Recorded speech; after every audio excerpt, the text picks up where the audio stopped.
It started with a piece of paper. A laminated one, actually, hand-delivered by a nervous teenager who looked like he was promised a free gaming gift card if he got my signature. He handed it to me, mumbled, "Good luck," and basically ran off like I was contagious. I stood there in my driveway, barefoot, still holding my morning coffee, staring at this very official-looking document stamped with an HOA seal and, I kid you not, a bald eagle holding hedge clippers. The letter claimed I owed $50,000 in violations. For what, you ask? Apparently my grass was too long by half an inch, my mailbox wasn't the approved shade of beige, and my garden gnome had what they called an overly whimsical presence. His name is Doug, by the way. He's a legend. I read that letter 3 times. Thought maybe my brother was pranking me again. He once gift-wrapped my entire living room, including the TV remote. But no, this was real. This was serious. And that was the moment it clicked. I didn't sign up for this war, but they just drafted me. And I don't lose wars. I'm not someone who looks for trouble. I like quiet mornings, working with my hands, and fixing things that actually matter, like potholes, not porch cushions. I've been a civil engineer for over a decade. Most of my time goes into planning city infrastructure and making sure things run smoothly. I bought my house at the edge of a neighborhood called Silver Crest Estates about 10 years ago. It was a good deal from a retired highway contractor who just wanted to move south and play golf. The place had everything I needed: a small yard, a garage for my projects, and tucked into the paperwork, one strange line in the deed. At the time, I didn't pay much attention to it. It said I owned the main road that runs into the neighborhood. Sounded weird, but the road was already there, fully built and in good shape. No one made a big deal out of it, and I didn't either. Life stayed simple for a long time. The neighbors were decent, the streets were quiet, and no one bothered anyone about what color their mailbox was or how many lawn chairs they owned. That all changed when the new HOA board took over, and Karen put herself in charge. Everything turned into a rule. Grass had to be a certain height, front doors needed to be an exact shade, and garden gnomes? Apparently, a threat to public order.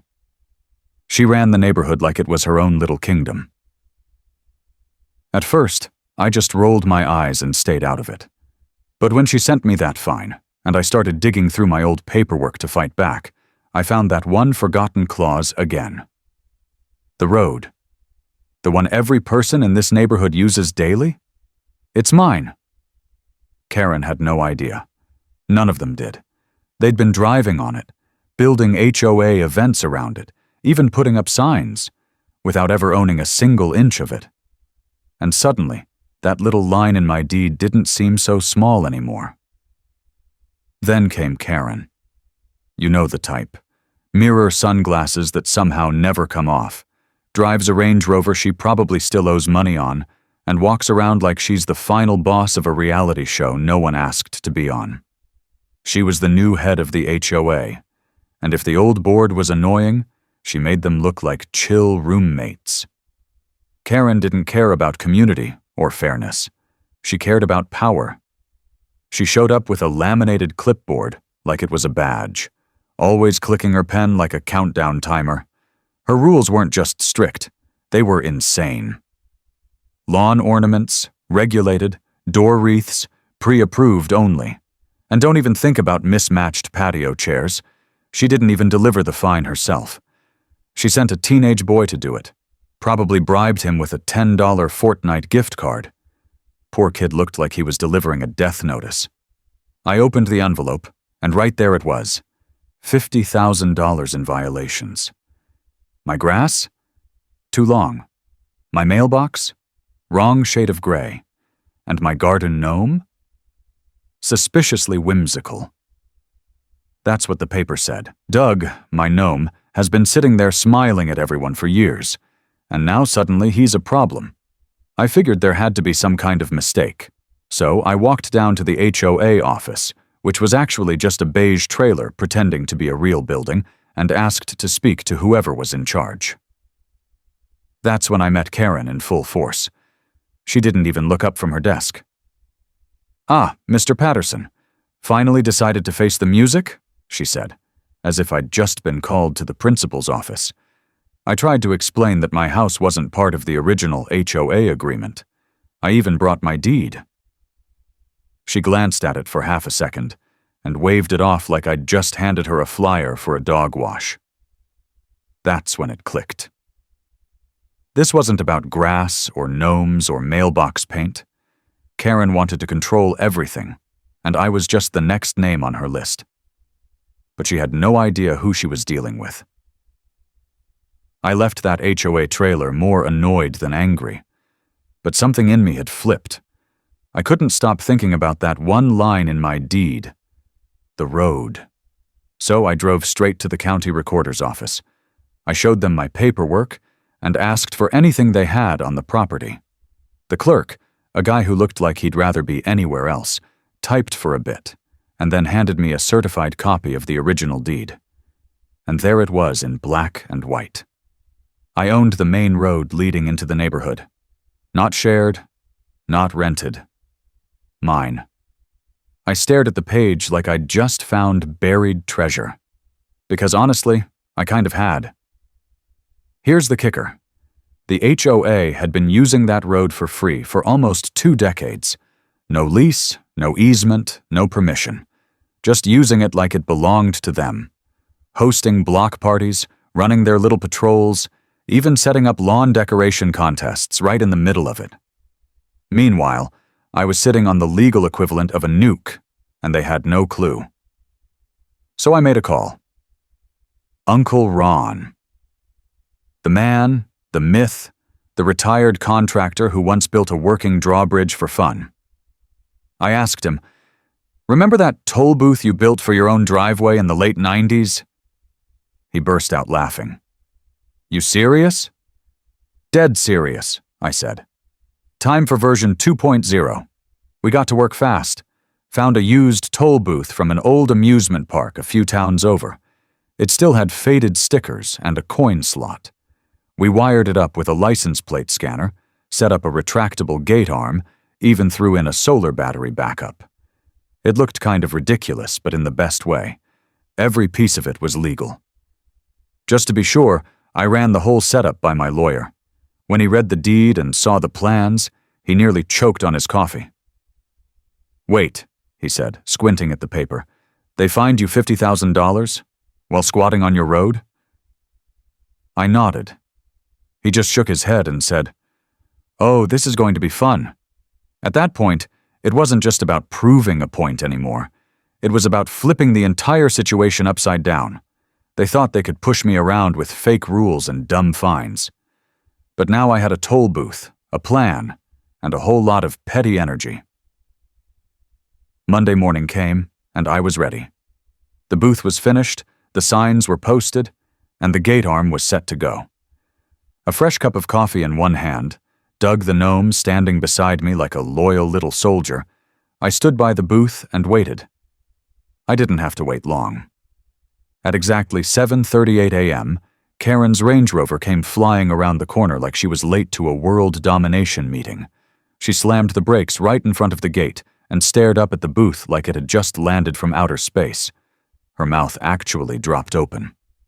I smiled and gave a little wave. She rolled down her window and barked, "What is this?"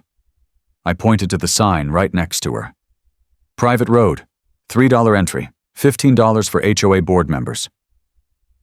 She blinked, looked at the sign again, then looked at me like I'd lost my mind.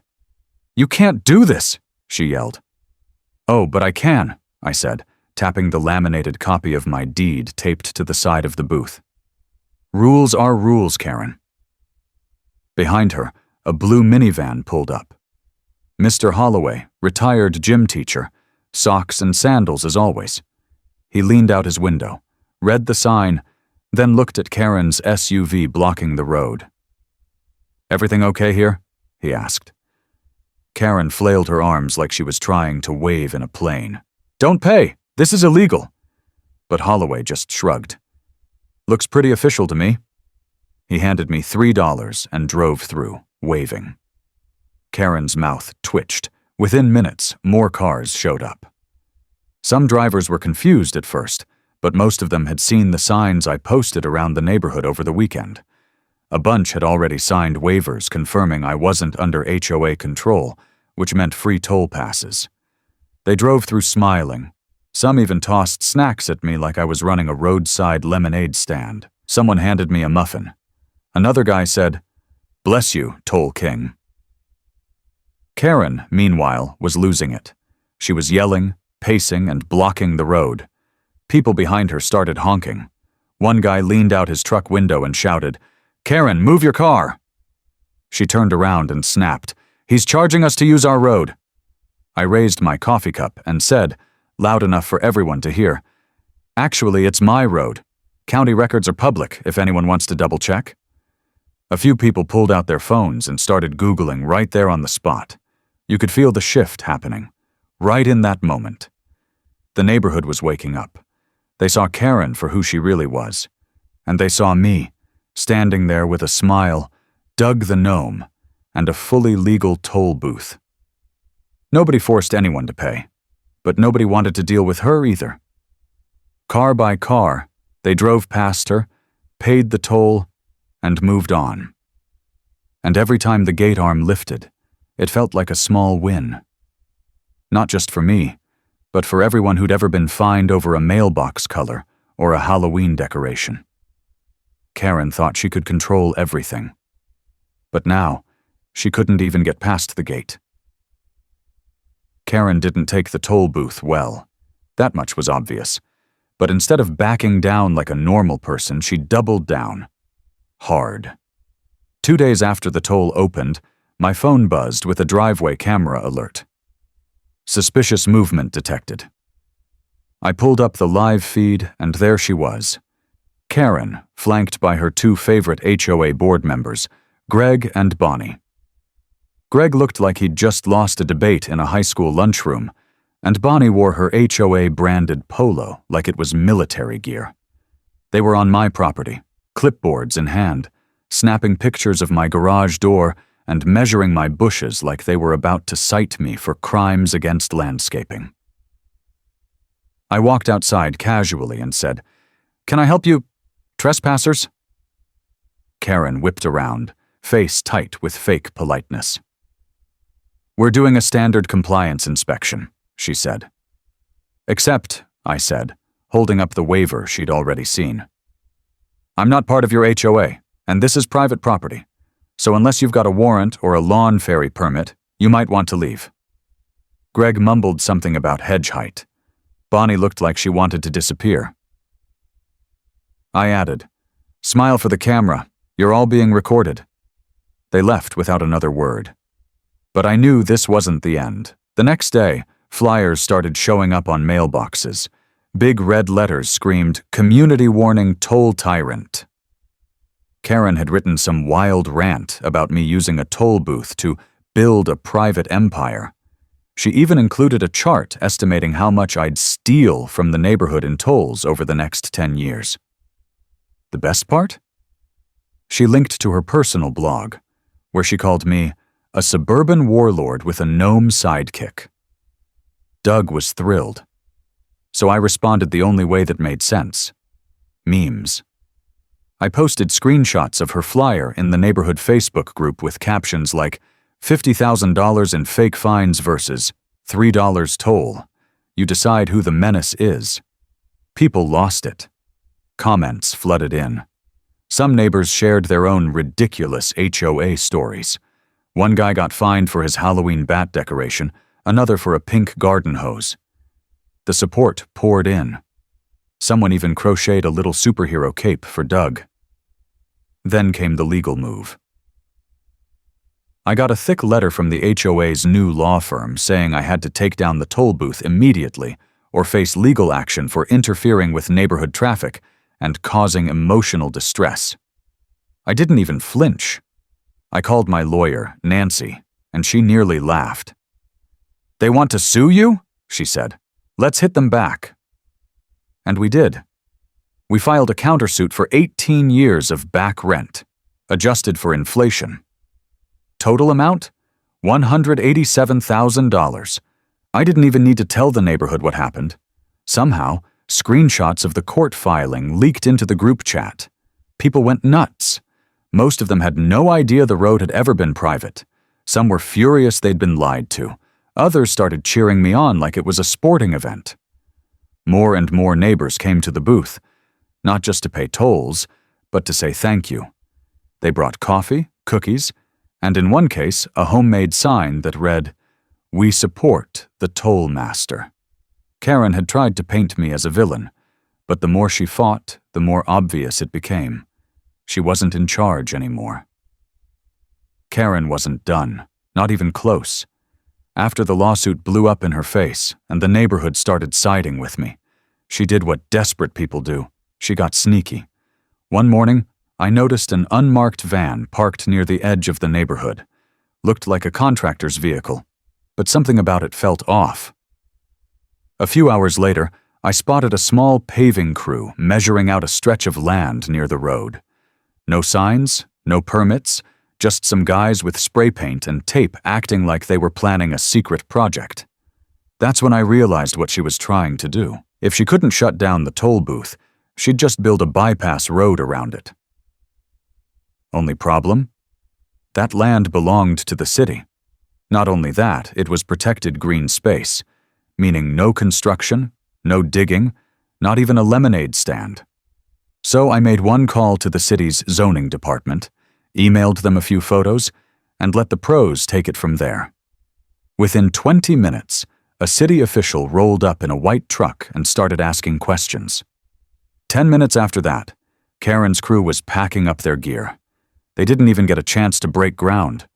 The city fined them on the spot for unauthorized excavation.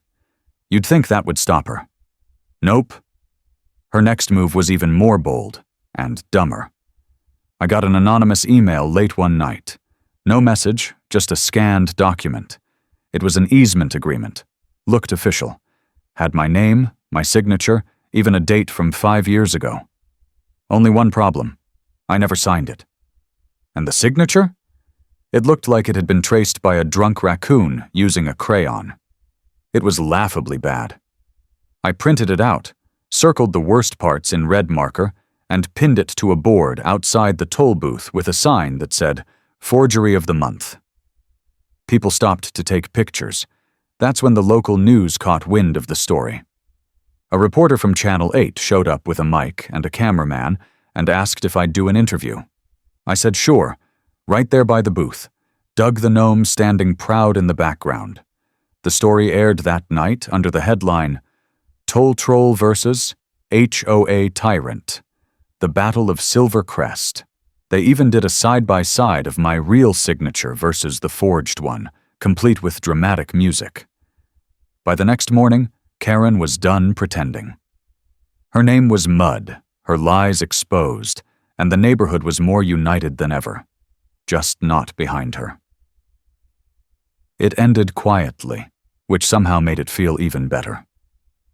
A few days after the news story went viral, I got a letter. Not another threat, not more legal nonsense. This time it was a settlement offer from the HOA's law firm. They wanted to drop everything. No more lawsuits, no more claims, no more games. In exchange, they agreed to make a public apology, officially dissolve the HOA, and sign over permanent rights to the road. I didn't even have to think about it. I signed, smiled, and let it go. I wasn't after revenge.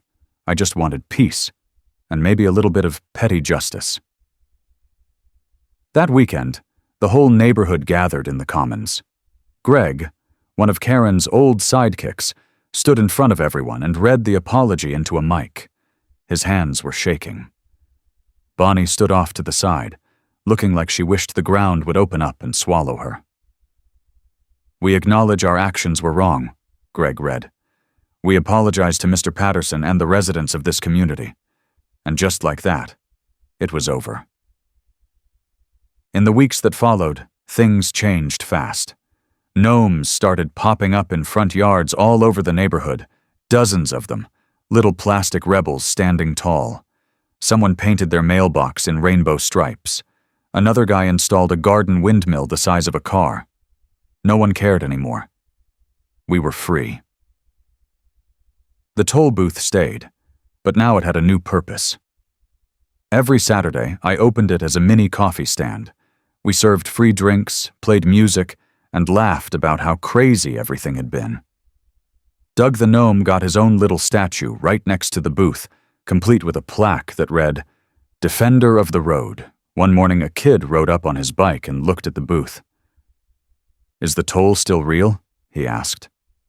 I smiled, leaned on the counter, and said, "Only if your HOA ever comes back."